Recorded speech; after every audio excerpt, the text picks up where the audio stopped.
AEW 2022. Yikes, bro. Yikes. So, we're going to talk about everything that has pretty much happened in AEW from the start of the year all the way to All Out. The good, the bad, and the yikes. Thought there was some good stuff this year in AEW and some issues that I've had as well.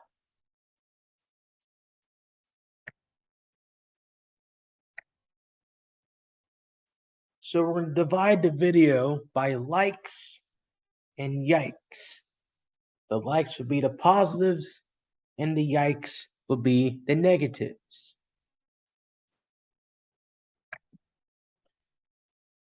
As far as the likes goes, CM Punk, controversial name right now. I know his time in AEW has also been marred in controversy. But after watching his first year, I thought he delivered. I thought this was a pretty good first year for CM Punk. He makes his debut on Rampage a year ago and gets his outstanding ovation like I've never seen before. The question is, can he still go? Can he still deliver? And I think he did. His first major feud in AEW was something that needed to happen. He needed that spark. And that feud was with MJF, Maxwell Jacob Friedman. And this feud lasted 4 months. It was pretty good. Theme of the feud was better than you. Who's better than who? We'll find out. But the promos they had, man, were just fantastic. Seeing these two guys on a microphone was all you needed. They talked about everything under the sun. MJF was like, he was talking about how he wants to go to the WWE, make more money, be a bigger star. Grass is greener on the other side. He wants to go over and see his buddy, the American roller coaster, Cody Rhodes. He wants to leave Tony Khan and join good old St. Nick Khan. He wants to play the game. They took a lot of shots at the World Wrestling Federation in this feud. Now, I'm not big on AEW shots towards the WWE, but I didn't mind it here because there is some truth. Then CM Punk was persuading MJF not to go to WWE. He's like, the grass is not greener on the other side. It's green where you water it. They fired me on my wedding day. I was working with a broken back.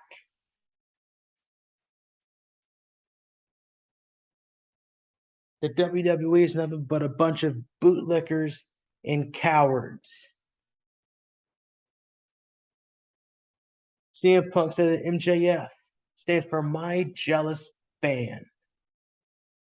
He's just a fanboy of CM Punk, trying to emulate his success. CM Punk said that if MJF goes to WWE, he'll just be a least famous Miz. I thought those were some pretty good lines. MJF responded, you know what, CM Punk, you're right. I am a fan. We've met at a wrestling convention years ago. I had dreams and aspirations of you. I wanted to achieve and be at the very top, but I couldn't because it was you that was holding me back. You didn't want me at the top. So now I'm here to take you out. This feud that they had, it had a main event hype to it. This feud needed to happen. It built, it marinated. We got the first match between these two on Dynamite somewhere in February. MJF won. He beat CM Punk. He is the best in the world. Then a month later, around March, at AEW Revolution, we had a dog collar match, a brutal match between CM Punk and MJF. CM Punk came out to his Ring of Honor theme song, and CM Punk won. Series tied 1-1. We need that third match. This eventually led to a feud between MJF and Wardlow got over. CM Punk not only got MJF over, he got Wardlow over. Then CM Punk moved on to Hangman Page, and Punk was right to challenge for that title. He beat MJF. There was no guy that's more credible to challenge for the world title than CM Punk. This feud of Hangman Page was pretty good. I like Hangman Page. He's had good matches with Bryan Danielson, Adam Cole, but he hasn't had that top key feud that makes me go, ooh, this is interesting. But this is the one. He lit a fire under Hangman Page. Hangman Page, he went off script. He said that CM Punk believes in workers' rights, but yet here he is hogging the top spots. And that set CM Punk off. CM Punk made fun of Hangman Page for sitting around the back, doing nothing, not listening to veteran advice. So there were a lot of truth bombs that were in this feud that needed to happen. So you get the AEW Double or Nothing in Las Vegas. First time they're there in 3 years. CM Punk defeats Hangman Page and wins the world title. A decade ago in Las Vegas, he beat John Cena and blew a kiss. CM Punk is the AEW World Champion. This was a fantastic decision. But as you all know with CM Punk, nothing is easy. There's always twists and turns. Every CM Punk title reign. About a week later, CM Punk was going to go one-on-one with Hiroshi Tanahashi at Forbidden Door. However, he broke his foot, and that match was pulled. But instead of stripping him of the title, Tony Khan created an interim title, and that was won by Jon Moxley. He held that belt for a couple months while CM Punk was getting healed. When CM Punk came back, you got a story between Moxley and Punk, and this feud was also pretty good. Who is the true world champion? Moxley doesn't want to be known as an interim world champion. He wants to be known as the real world champion. He doesn't care who is in his way.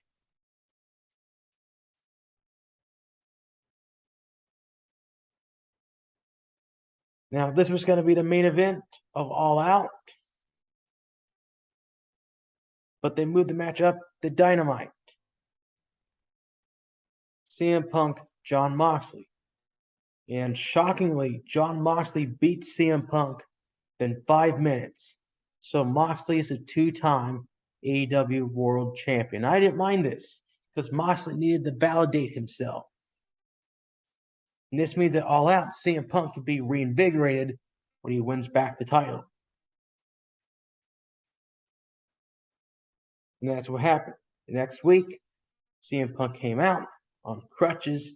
He didn't know what to think. He thought his leg gave out.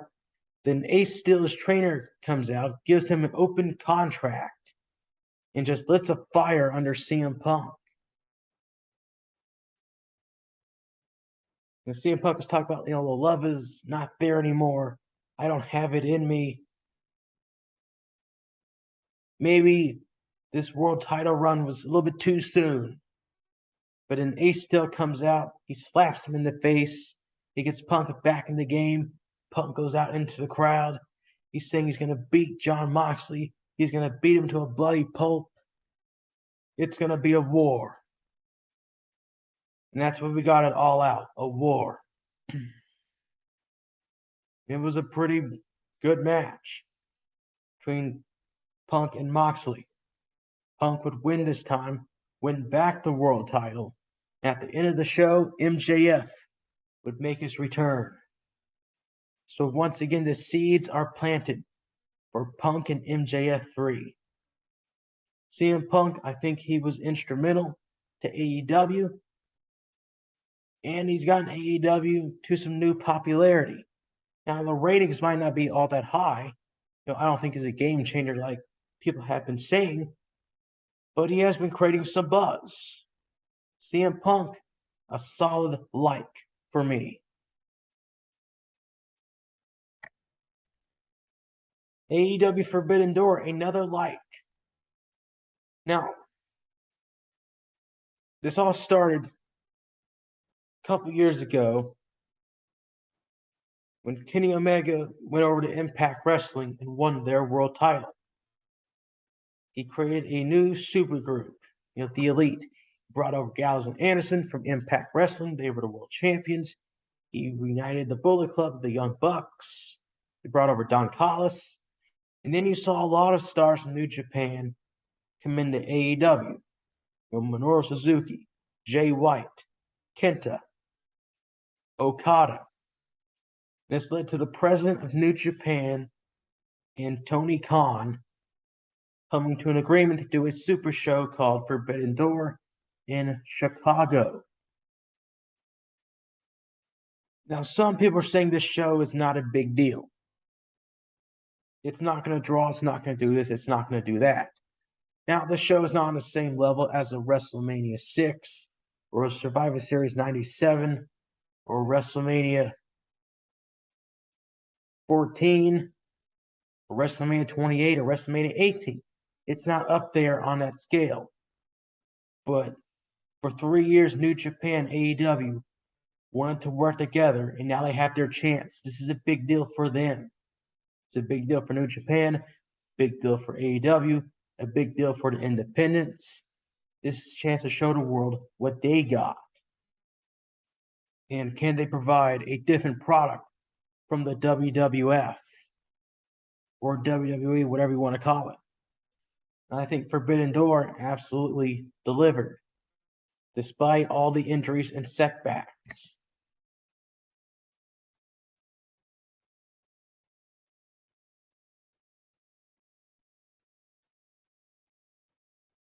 You had a triple threat match for the ROH tag team titles and the IWGP tag team titles. FTR, they defeated Roppongi Vice and United Empire. So they're double champions. Pac defeated Clark Connors, Miro, Malachi Black by submission. A fatal four-way for the All Atlantic title, which I thought was a pretty interesting championship announcement. It's like the NATO championship. My opinion, the champion needs to go to the countries that are involved in this title and defend the title overseas. Get some, mainstream recognition. And I think Pac's done great with that belt. Thunder Rosa defeated Tony Storm. Will Ospreay defeat Orange Cassidy.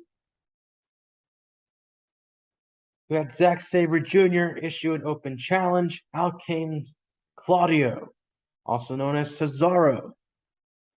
He answered the call, and he beat Zack Sabre Jr.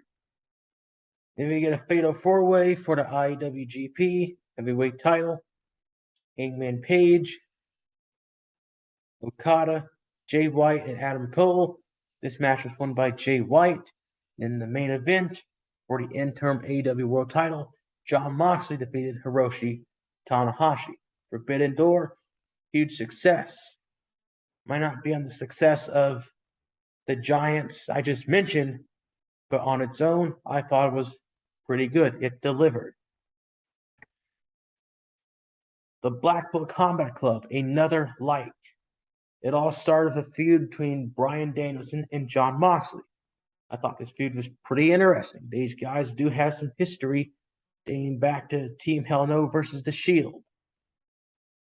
This led to a match on Revolution. Moxley won. And instead of the two shaking hands, they fought each other all over the building. This came to one of the most shocking moments I've seen in AEW history. William Regal, that's right, the former NXT general manager William Regal, comes out of the gorilla position and forces Jon Moxley and Bryan Danielson to shake hands. I marked out. I don't mark out a lot for AEW, but this time I did. William Regal has 30 years of institutional knowledge. He can be a huge mentor and coach for the guys in the locker room. He can really get AEW on another level. So on AEW Dynamite, the next night, he forms the Blackpool Combat Club. Danielson and Moxley, they're going to become a team. And eventually they started to expand. Both these two guys had brutal matches with Wheeler Yuta. They thought Wheeler Yuta was good enough, so he joined the Blackpool Combat Club. Then they had LAX and Santana Ortiz come into the fold. Then Eddie Kingston, and then Claudio. And now we got a full-blown faction. Now, I like the makeup of the faction. But I was like, where's the direction? Well, we got some. Their first feud was against the Inner Circle, Chris Jericho. He came out, he interrupted the Blackpool Combat Club, and he wants to challenge the club to a fight. And that's what happened. He had a fight at Double or Nothing, the Anarchy in the Arena match. Blackpool Combat Club versus the Inner Circle, or also known as the Jericho Appreciation Society. The JAS, or Inner Circle, whatever you want to call them, I'll just call them Inner Circle, because that's what I know them as. They won the first match, and this was shocking. I did not expect the Blackpool Combat Club to lose their first fight. They did. But that set up to a rematch at AEW Blood and Guts. This is won by the Blackpool Combat Club, series tied 1-1. And then you had some smaller individual feuds. You had Chris Jericho, he beat Eddie Kingston. He moved on to Jon Moxley and lost at Quake at the Lake. Daniel Garcia, Bryan Danielson, they had a couple of good matches. Garcia won the first, Bryan won the second match. So this led to Jericho, Garcia, and Bryan Danielson in the same ring. And Jericho wanted to know where Garcia stood. Is he a sports entertainer or is he a wrestler? So we're going back to sports entertainment versus pro wrestling. That's the storyline we're at. It's a pretty good storyline, although it's kind of like a work, because pro wrestling, sports entertainment, they're all one and the same. We want to know where Garcia stands. Is he going to side with his mentor or side with his hero? So this led to Bryan Danielson issuing a challenge to Chris Jericho. You and I one-on-one at All Out. And the winner of this match would get possession of Daniel Garcia. Well, Jericho at All Out beat Bryan Danielson, and him and Garcia, they're still together.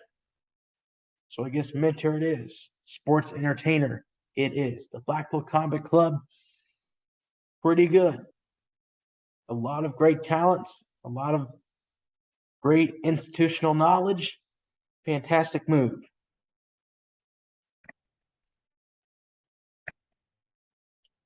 The Owen Hart Cup Tournament.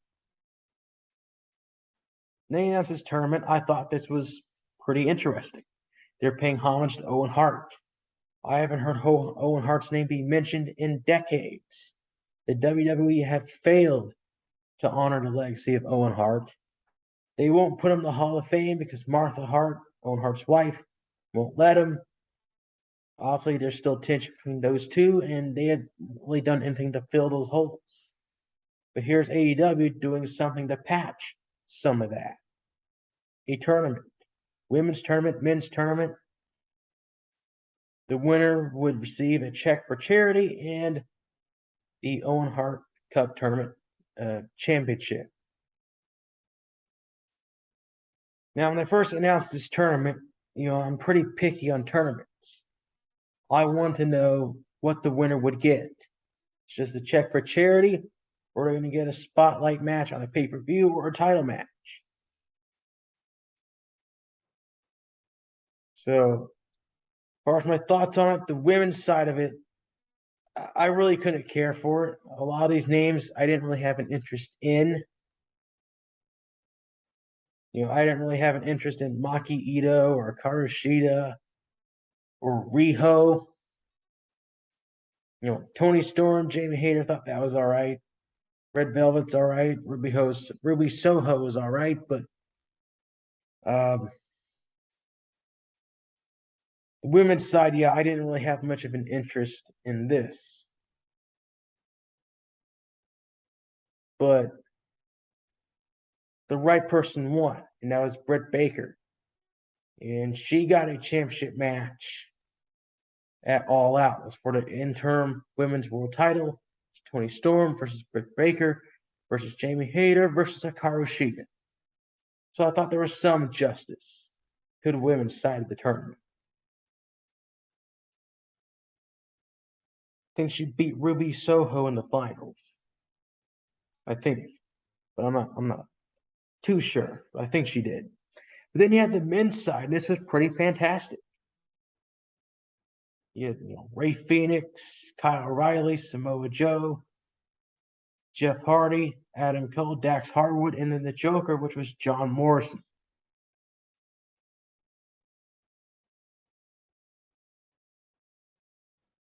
And the winner of this tournament was won by Adam Cole. So Adam Cole, Britt Baker, they are a couple. I think they're married. So it makes sense that they both won. And Adam Cole also had a championship match in a fatal four-way at Forbidden Door. Took on Okada, Hangman Page, and Jay White. So I like the outcome of this tournament, and I liked where it led.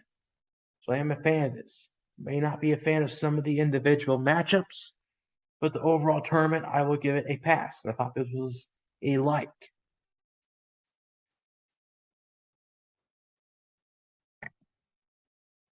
The development team.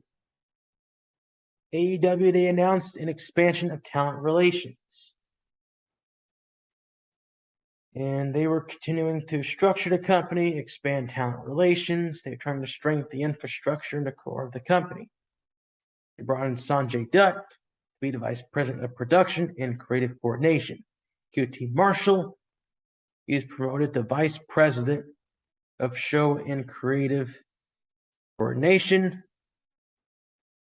Pat Buck, promoted to vice president of talent development. Tony Schiavone, he's a senior producer and special advisor to the talent. And then Madison Rayne will be a coach in the women's division. Now, I've been saying AEW needs a development creative team for a while. And I like some of these names. I like Madison Rayne, a veteran in the business.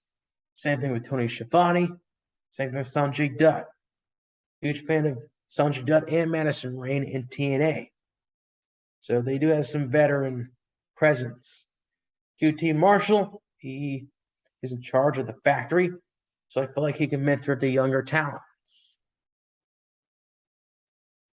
And Pat Buck, since he worked for the WWE, he can optimally guide these people through some mainstream exposure.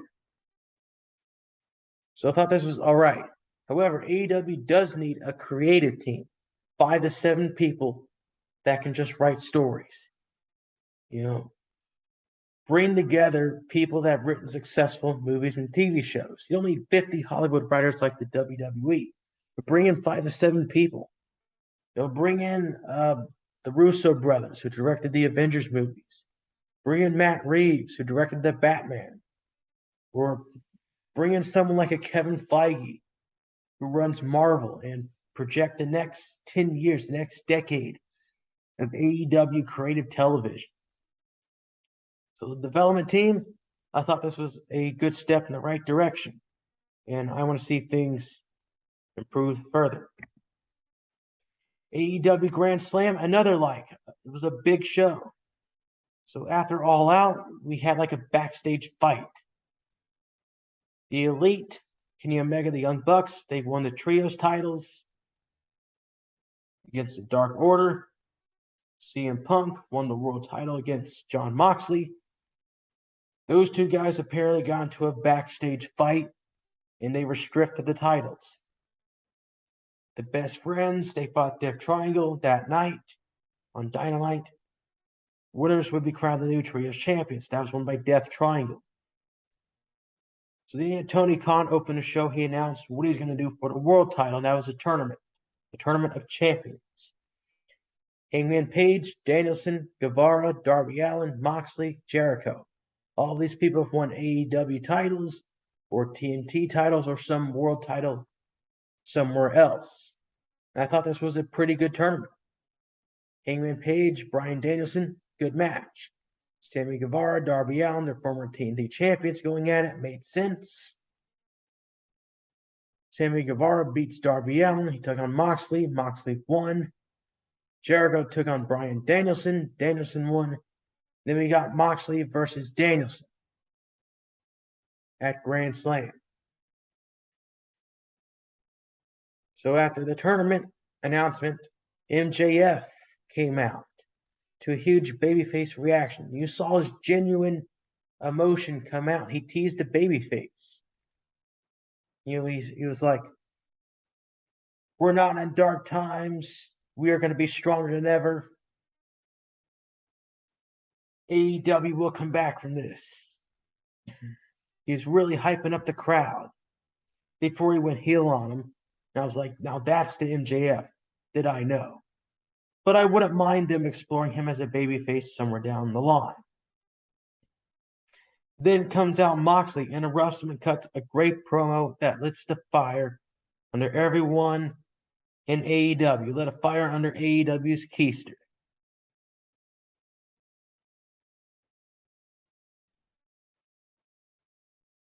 The promo that he cut, I thought it was what it needed. He talked about some of his struggles, talked about how AEW is going to move on in the future, talked about the World Championship. His promo was more like a call to action. And from this promo, you can tell that Moxley is the MVP, he is the face of AEW. This leads to Grand Slam itself. Jericho defeated Claudio. Jericho becomes the new Ring of Honor World Champion. In my opinion, thought this was interesting.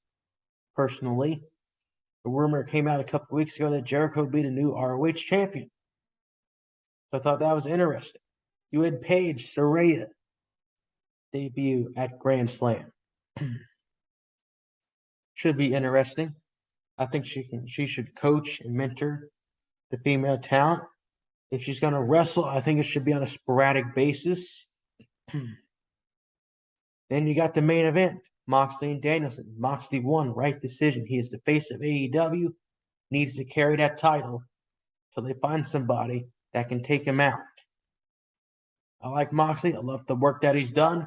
This is the best I ever seen from Dean Ambrose.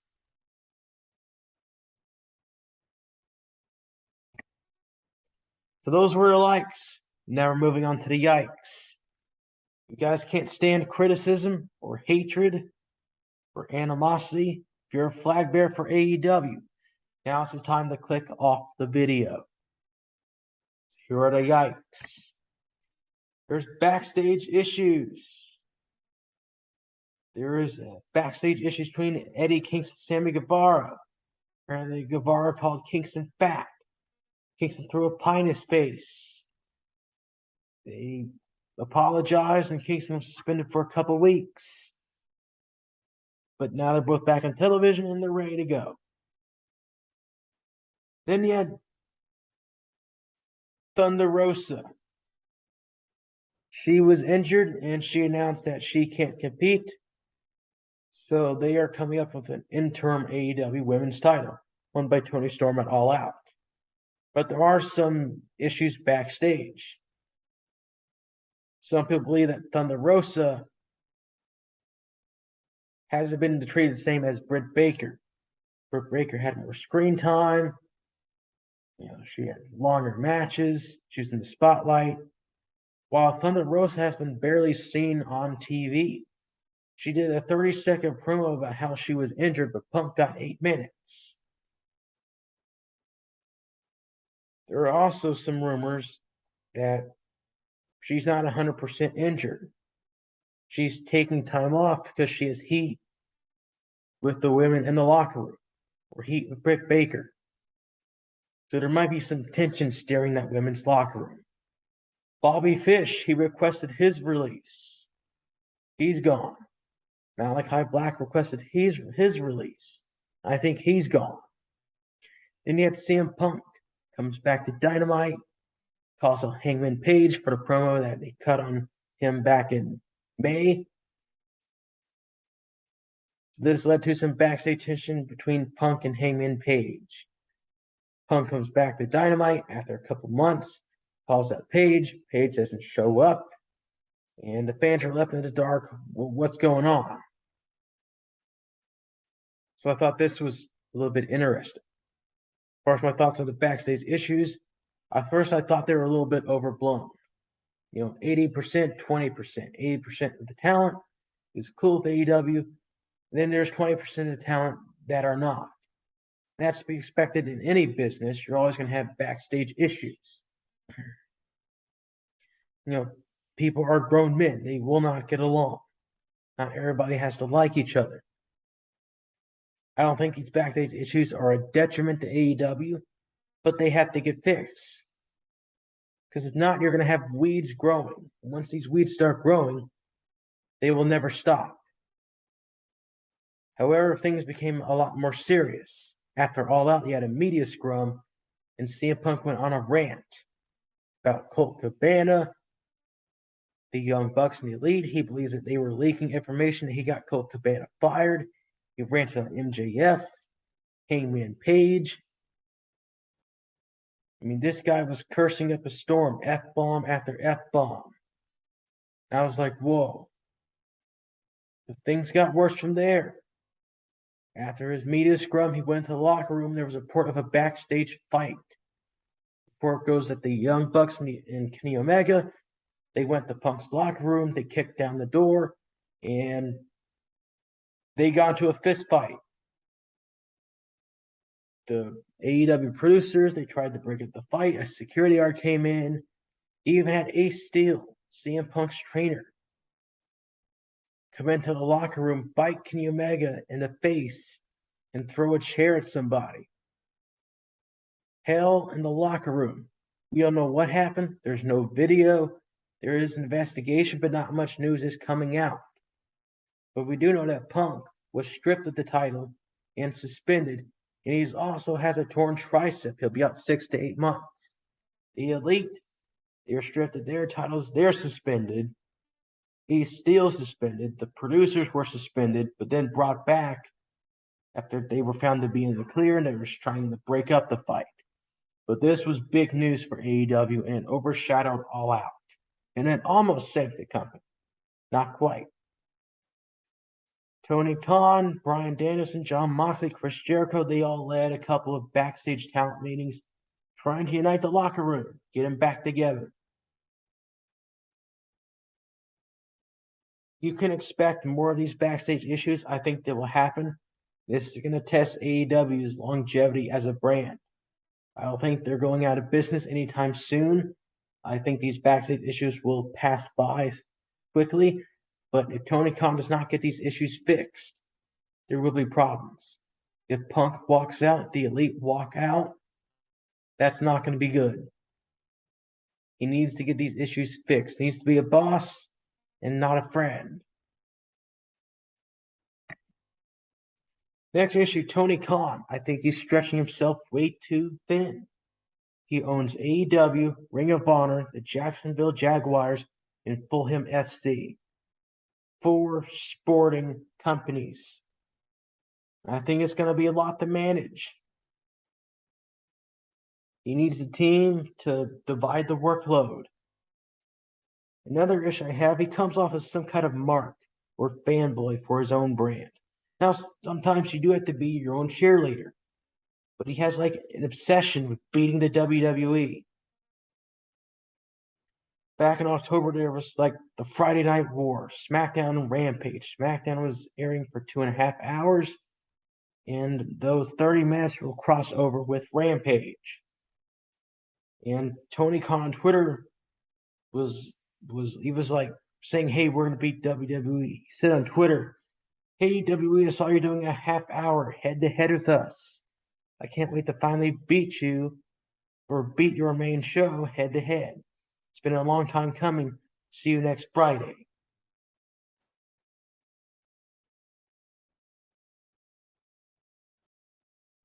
CM Punk on Twitter. I will also throw him into this. He goes ballistic on Twitter and uh, panel conventions. He always takes shots at WWE. Punk says that the WWE hasn't changed. You're bootlickers, cowards. CM Punk says that streaming services I feel like, are the future.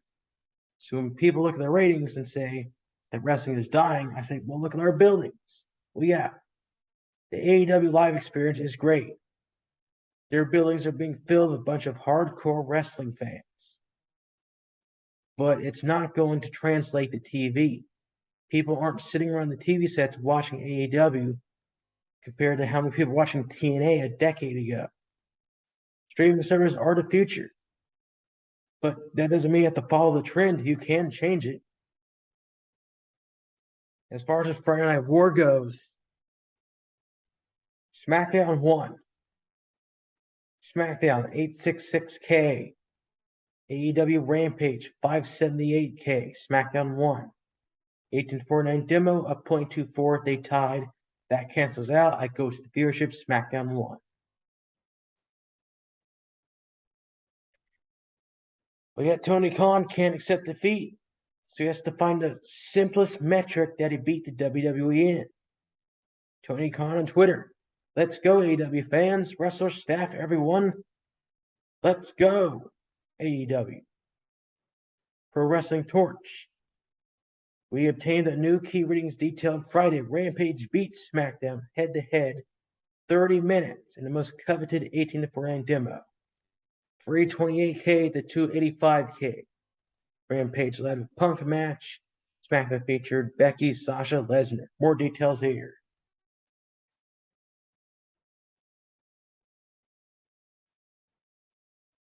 Darren Rover on Twitter. The WWE got a big victory last night over AEW, even after SmackDown got moved to FS1 because of the MLB playoffs.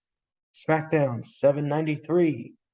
AEW 549K. Tony Khan comes out on Twitter and says, here's a story nobody leaked to you over the weekend, but I'll give you RN. Or I don't know what that means. I don't speak Twitter language. AEW got a big victory over WWE after WWE aggressively extended their Friday show 10 minutes and loaded it up head to head 10 to 10:30 p.m. versus Rampage, with AEW winning 328K to 285. Look, I don't care about the demos. I don't care about the metrics or who's beating who within 1 hour to the next hour within those 30 minutes. I don't care. Tony Khan cares. That's fine. He's a TV executive. I'm not. I'm a fan. Care about who's watching. The demos to me are nothing but a breakdown of the audience. You look at these demos. You compare these demos to what they were 3 years ago, it'll amaze me. Back in the day, you had to get a 0.8, 0.9 to be number one. Now people are being excited about a 0.24 or 0.3. It's ridiculous.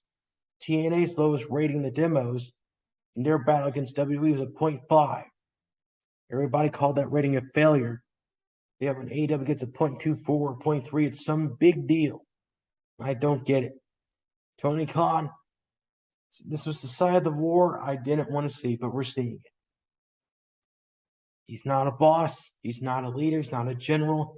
He's just a mark, a fanboy that is looking for the smallest metric to beat WWE in, because he knows he can't beat them in the overall viewers. He can't grow his product to be on the same level as the WWE. So he has to get desperate and find other markets that he's doing better in. And he's blinded the fan base into believing that. Now, I like Tony Khan. I don't hate him. I think he's a nice guy. but I do think he does kind of have an ego problem. That's just my opinion on him. I don't know him personally, but reading the stuff he says on Twitter, you know, what he says in interviews, I think he buys way too much into his craft. He's a fanboy. He's a smart mark for his own company. And I don't think that's going to work out at the end. You know, and what has AEW done since the Friday Night War? What have they done to validate their so-called victory? Nothing. SmackDown Raw beat him almost every week.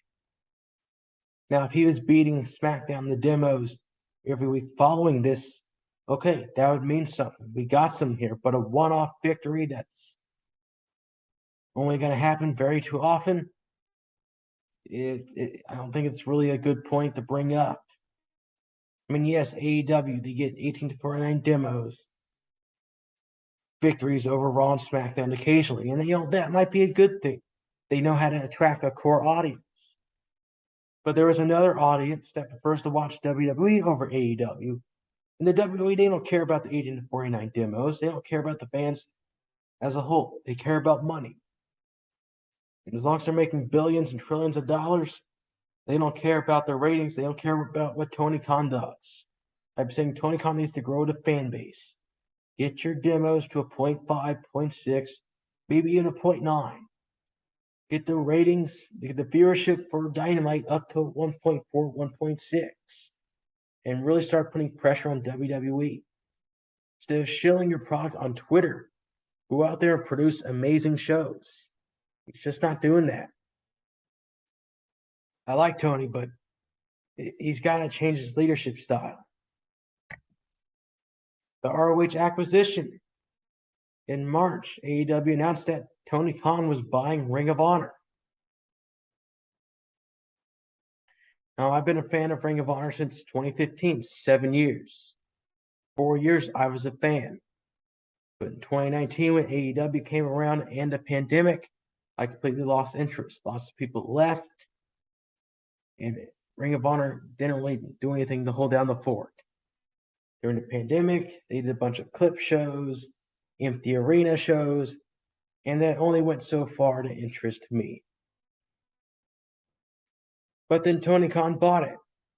And so far, I'm not that really a fan of it. I've been very critical of it. One, he brings in his AEW guys to win all the ROH titles. I don't like that one bit. You have Ring of Honor talent that have been there for years. And yet, instead of giving them time to shine, you want to put your championships on a bunch of AEW people, have those people defend it on AEW TV. There's no ROH division, it's just AEW. Now, I get it, they're trying to popularize Ring of Honor, maybe establish a TV deal, need some veteran names. But once these guys are no longer champions in Ring of Honor, those eyes aren't going to continue to watch. They're going to leave Ring of Honor. If I could see Claudio and Chris Jericho on AEW on a weekly basis, I'm not going to watch them in Ring of Honor. How many people were watching Ring of Honor before this acquisition? 100,000? I don't think that's going to change post the ROH acquisition. Chris Jericho won the Ring of Honor World title recently. Personally, I'm proud. But if I'm an ROH talent, to me, it's a slap in the face. We have some people that have been in Ring of Honor for 20 years. Jay Lethal, Briscoe, Marty Scurll, Jonathan Gresham. These people have been on Dalton Castle. These people have been there for years. Instead of rewarding their efforts with bringing a 50-year-old veteran who doesn't need the title to take a championship from the youthful members in ROH. None of the people that have been called up from ROH had done anything significant. Samoa Joe's not really doing anything. Jay Lethal's not doing anything. Josh Woods is not doing anything. Where is Mercedes Martinez? Dalton Castle isn't doing anything. A lot of these people aren't really doing anything. Gresham is gone. They stripped him the title, put it on Claudio, and fired him. So I'm not a fan.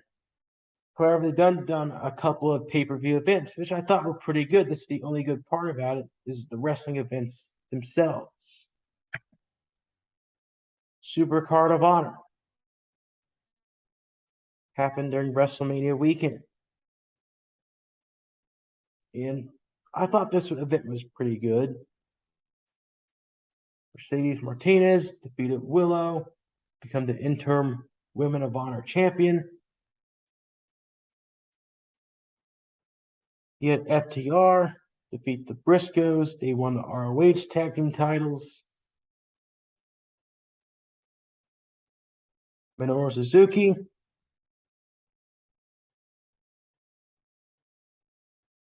defeated Red Titus, became the ROH TV champion. You had Wheeler Yuta defeat Josh Woods, became the Pure champion. And then you had Jonathan Gresham defeat Bandito to retain the Ring of Honor World title. And out came Samoa Joe to stare down Gresham. This was during WrestleMania weekend. I thought this was a good pay-per-view for what it was. It made me excited for the future of ROH. Then a few months later, we got another ROH pay-per-view event, Death Before Dishonor. Claudio defeats Jonathan Gresham to win the Ring of Honor World title. Samoa Joe, he defeated Jay Lethal.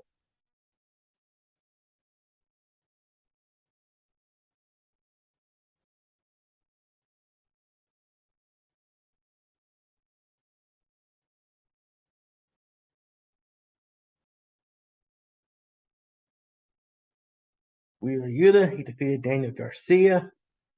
Mercedes Martinez defeated Serena Deeb. Bruce defeated his brother, Dragon Lee. In the main event, FTR and the Briscoes a rematch, which FTR won. So both of these pay-per-view events were pretty good. That's all the AEW has done. No weekly TV, no ROH division. They're not really doing anything to get people excited for ROH TV. And the longer you delay this TV deal, the less interested the fans will have. I am a diehard ROH fan, at least I used to be. So I'm a little bit more critical of this than other people. So I'm not a fan of this acquisition as of right now. But maybe things will change. I don't know. But so far, I'm not a fan of this acquisition. I think Tony Khan's going to stretch himself thin. I mean, he's putting all of his attention into AEW. You know, what's he going to do with ROH? And what if ROH does become as big as AEW? Is Tony Khan going to want that? I think what we're going to see here is when WWE bought ECW. They bought ECW. They let it linger for a few years and then shut it down. My question is this: is Tony Khan buying Ring of Honor to grow the brand or shut it down? I think he's going to shut it down. Next, Yikes. There's too many belts. You got the AEW title, the tag titles. You got the women's title, the TNT title, the TBS title, FTW title, Trios titles, All Atlantic title. Until ROH has a solid TV deal, you have the ROH title, ROH tag title, ROH six-man title, the ROH TV title, the Women of Honor title, and the Pure Championship.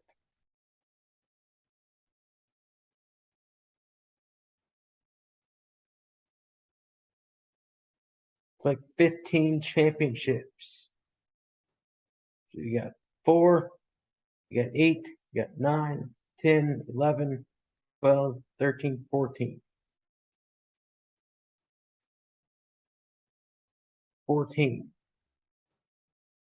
You know, some people are saying that WWE has more championships, and they do. They do it too many. I think the WWE has like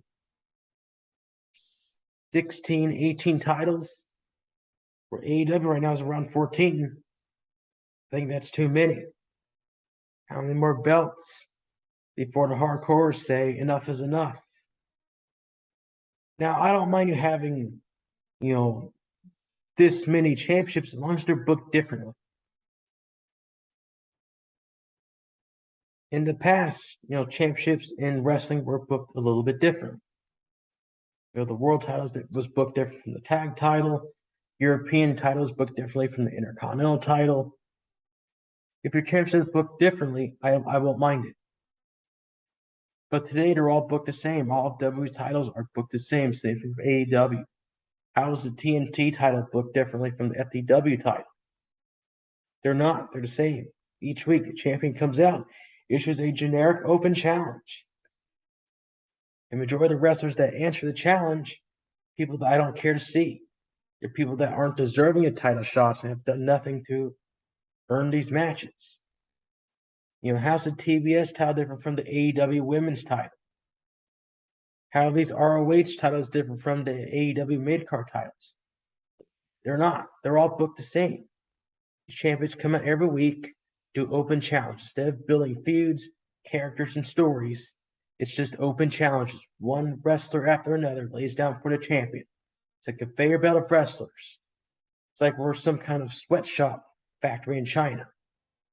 Out comes this product, out comes that product being shipped and to come over to the United States. Same thing here.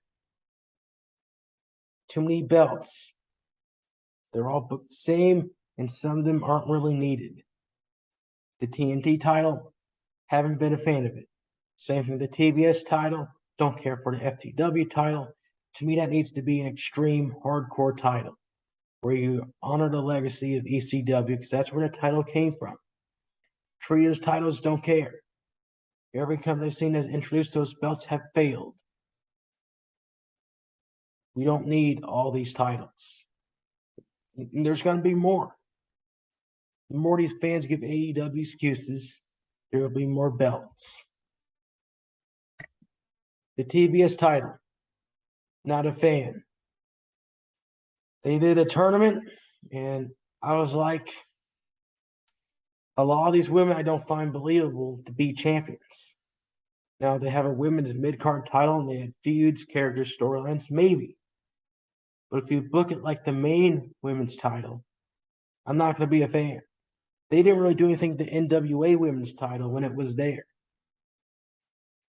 But they did a tournament, and they did the tournament with the top stars. The Thunder Rosas, the Carvashitas, Nyla Rose, and these people have been women's champions. So I don't see why they're in this match. And some of these people had no business being in this tournament. Like Penelope Ford. What has she done? What has the Bunny done? The only people that I saw that had some potential was Anna Jay, Chris Statlander, Ruby Soho, Jade Cargill, and Red Velvet. That's about it. I didn't care for the Bunny. Not all too familiar with Jamie Hayter, Sarita Deeb, Hikaru. Don't really care much about them. Don't care for Penelope Ford. Don't care for Nyla Rose. This tournament was not good. The finals was Jade Cargill and Ruby Soho. Jade Cargill won, so I thought she was the right winner. But they've done nothing with her championship reign ever since. She won the title. No characters, no storylines, no feuds. Every week she comes out and does a bunch of open challenges and nothing but jobbers lay down for her. And she wants to claim she has a 39-0 unbeaten streak. And the only people she's beaten are jobbers. The only people I felt that were, competitive to her were Madison Rayne and Athena. That's about it. Those were the only names I saw that were credible. Everybody else, either they're jobbers, enhancement talent, or just women that really stand no chance. They really want this TBS championship to thrive. They need to have Jade Cargill defend the belt on special events and start building 5 to 7 people around the title. You need feuds, you need characters, no storylines. Sick and tired of these open challenges tired of this work rate crap model. Get rid of it. It does not work. It might enhance the champion, but it doesn't enhance everybody else. I hate this title. Get it off the TV. WWE 2.0. They brought in too many WWE guys. Now, in my last video, I said I don't have a problem. I don't. If you're bringing in 3 to 4 guys every now and then, that's fine. But when you bring in 5 to 7 guys in a year, that's when I have a problem. They brought in Claudio, Tony Nese, Keith Lee, Andrade, Swerve, Miro, Ruby, Tony Storm, Red Dragon, the Hardy Boys, and Parker Boudreaux. Now, some of these names, I'm fine with them being in AEW. I'm fine with Parker Boudreaux. I'm fine with Red Dragon. I'm fine with Tony Storm. She's the interim AEW Women's Champion. I'm fine with Swerve. Fine with Keith Lee. I'm fine with Claudio. But Tony Nese, he's done nothing. Why is he here? Andrade's done nothing. Why is he here? Ruby has done nothing. Why is she in the company? Same thing with Miro. I like the presentation. He won the TNT title, but that's it. No feuds, no major story arcs, barely featured on TV. Why is he here? Get him off the. Why is he here? Don't have plans for him. Get rid of him. The Hardy Boys. Jeff Hardy arrested for another DUI. Now, I don't blame Tony Khan for hiring him, but I will question his judgment. This guy is a complete liability. He is one DUI away from killing someone or himself. Does Tony Khan really want that publicity? I don't think so. Jeff, get clean or you're gone. Again, I don't have a problem with them being I don't have a problem with them bringing in WWE talent.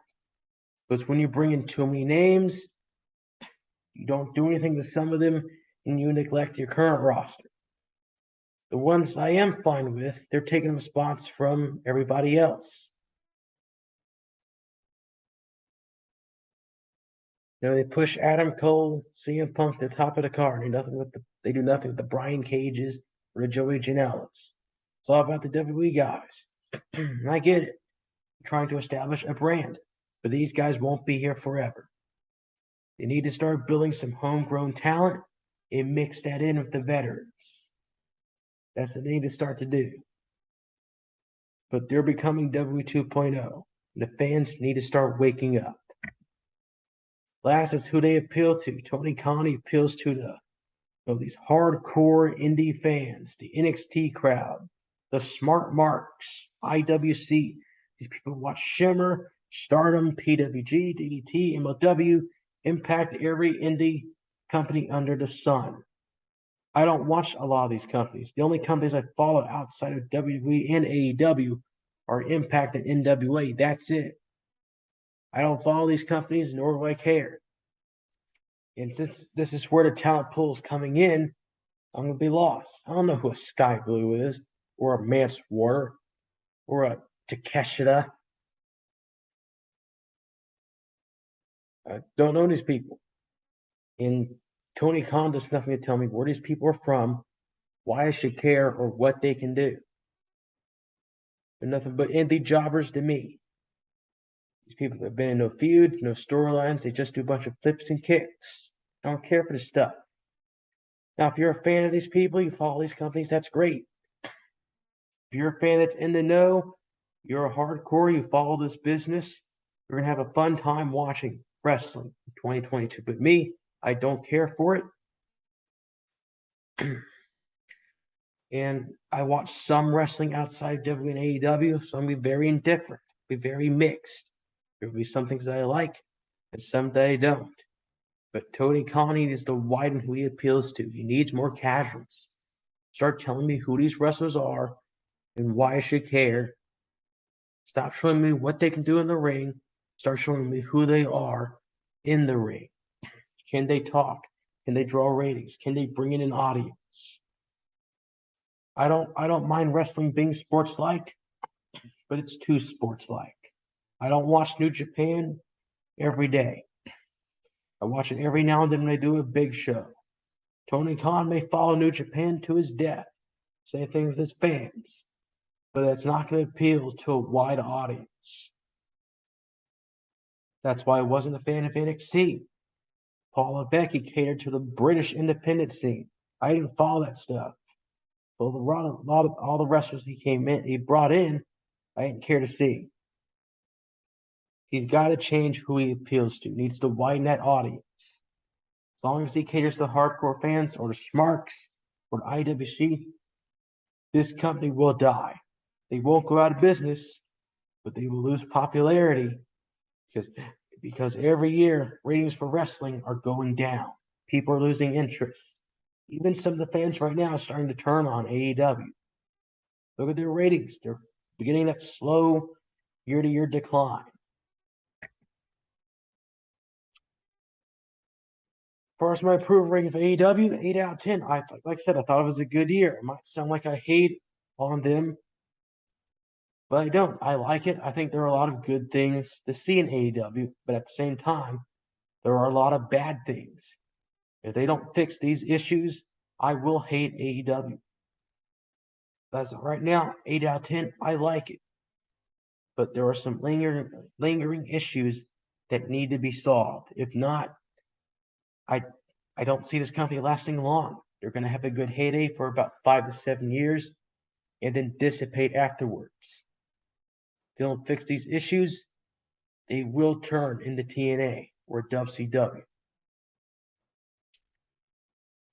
But this has been AEW 2022 Yikes. Some good things and some bad things. Stay tuned for more videos.